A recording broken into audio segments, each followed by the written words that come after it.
stakeholders. Then, halfway through our visit, in the wee hours of Wednesday, December 10th, we witnessed the appalling show of force by government forces who turned riot police, bulldozers, and tear gas on the Майдан demonstrators as they sang hymns and prayed for peace. Ukrainians of all ages and backgrounds flooded to the Майдан to protect it.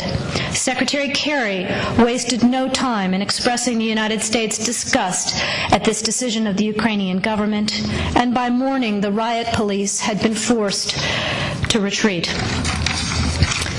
Later that same day, I spent more than 2 hours with President Yanukovych. It was a tough conversation, but also a realistic one.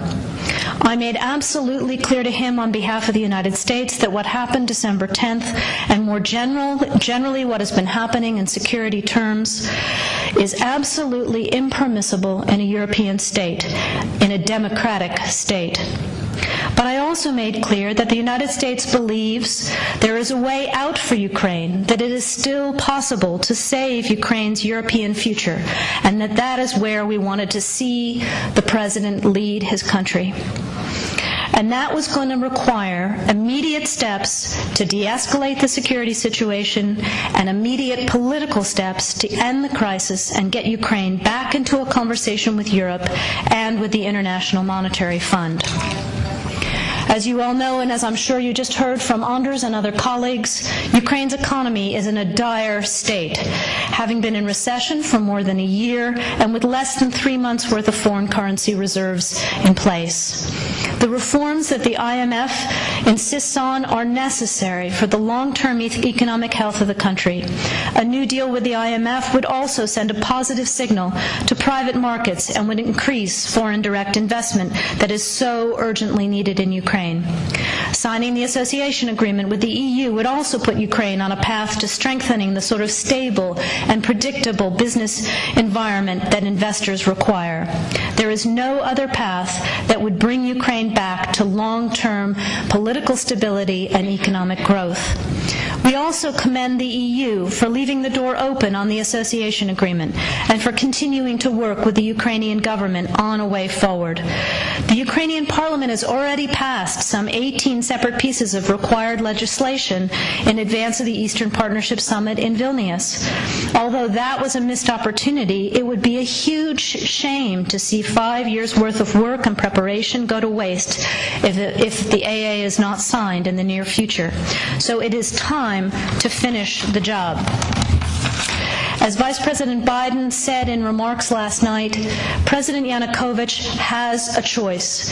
He can choose the path that leads to division and isolation, or he can take a leap and take immediate, tangible steps to defuse his country's crisis and start a genuine dialogue with the opposition and agree on a path that returns Ukraine to economic and political health.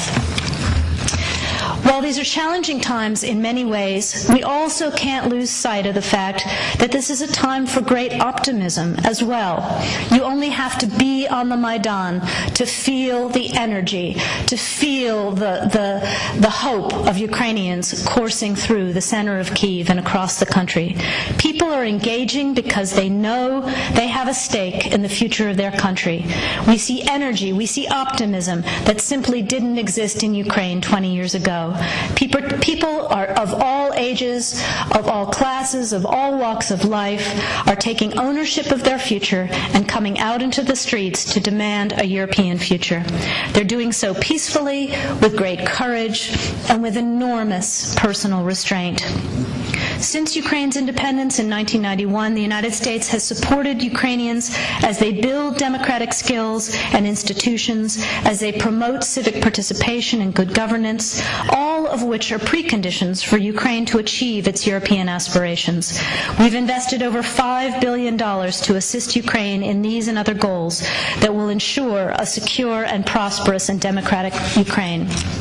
Today, there are senior officials in the Ukrainian government, in the business community, as well as in the opposition, civil society, and the religious community who believe in this democratic and European future for their country. And they've been working hard to move their country and their president in the right direction. We urge the government, we urge the president to listen to these voices, to listen to the Ukrainian people, to listen to the Euromaidan, and take Ukraine forward. The support of the people in this room is absolutely essential. We thank you for all you are doing. We thank you for your partnership all these years, and we look forward to continuing to stand shoulder to shoulder with you as we take Ukraine into the future that it deserves. Thank you very much.